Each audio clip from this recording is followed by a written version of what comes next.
Welcome to The Explainer. Today we're diving into a headline that honestly sounds like it was made up. FIFA, the people who run world soccer, just created a brand new Peace Prize out of thin air. And guess who got the very first one? Donald Trump. Yeah. So let's unpack how on earth this happened. So yeah, this is the big question, right? The one that had soccer fans all over the world just completely baffled. Why would FIFA, of all organizations, give its first ever Peace Prize to Donald Trump? Let's get into it. All right, so to really get our heads around this, we have to start with the award itself and the whole ceremony. Because, this prize doesn't have some long, storied history. It pretty much appeared overnight. I mean, seriously, this wasn't some old award they decided to bring back. Nope. FIFA literally invented it this year. And when something like that happens so suddenly, you can't help but wonder, what's the deal? What's the timing all about? And what is this award even for? Okay, so here's FIFA's official definition. And listen to this because the bar they set is, well, it's incredibly high. It's for someone who has taken exceptional and extraordinary actions for peace and united people across the world. That's a pretty tall order, right?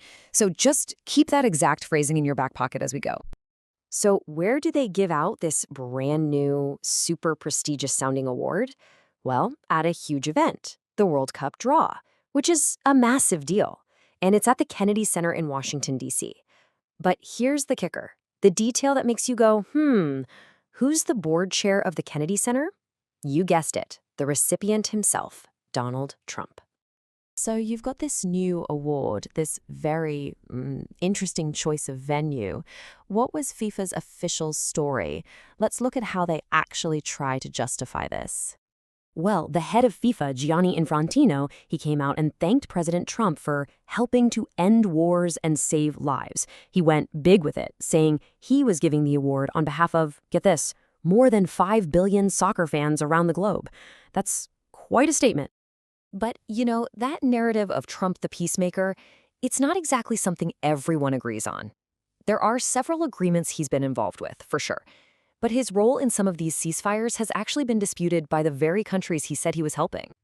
And this is where things get really interesting, because it starts to look like there's a pretty close relationship brewing. Check this out. Infantino goes on record saying Trump definitely deserved the Nobel Peace Prize. Then Trump doesn't win the Nobel. So what happens next? A month later, bam, FIFA creates its own Peace Prize and gives it to Trump. The timing is, well, it's pretty hard to ignore. Now, as you can probably imagine, this whole thing, the relationship, the award, it didn't exactly go unnoticed. In fact, it drew a whole lot of concern, especially from human rights groups. Groups like Fair Square were on it right away. They basically said, look, this isn't just about one weird award. This is another example of FIFA's serious problems with how it's run. They see it as proof that the entire organization is broken and really, really needs to be reformed. And the criticism wasn't just about, bad management. It was way deeper than that. The director of Fair Square, Nick McGeehan, put it bluntly. He said that by doing this, Infantino was basically hitching FIFA to Trump's MAGA project. And doing that, he argued, is obviously going to be super harmful to the integrity and the reputation of the game itself. So with all this talk about bad governance and questionable decisions, you have to ask the obvious question, right? What was this election process for this thing?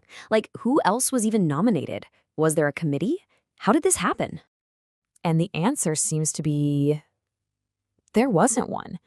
Human Rights Watch actually asked FIFA for the details, hey, can you tell us about the process? And they got crickets, no answer. So they were left to conclude that, well, there is no process, no other nominees, no independent judges, nothing. Okay, so if there was no real process and it was guaranteed to get a ton of backlash, why? Why would FIFA do this? Well, it seems like the last piece of this puzzle has everything to do with the biggest soccer tournament on the planet, the 2026 World Cup.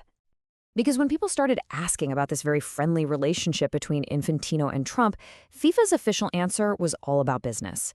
They basically said their president has to maintain good relationships with the leaders of countries that are hosting the World Cup. And look, this partnership wasn't just about photo ops and awards. It actually produced something real for the 2026 tournament. FIFA can point to the fact that this collaboration led directly to the creation of a White House task force just for the World Cup. So for them, that's a big win. So, at the end of the day, what are we left with? It's a story about a surprising award, for sure, but also about a massive, multi-billion-dollar sporting event. And it makes you wonder, what's this really all about? Is it about a shiny trophy for peace? Or is it about making sure a gigantic tournament runs smoothly? It really makes you ask, when sports and politics get this tangled up, what is the real prize?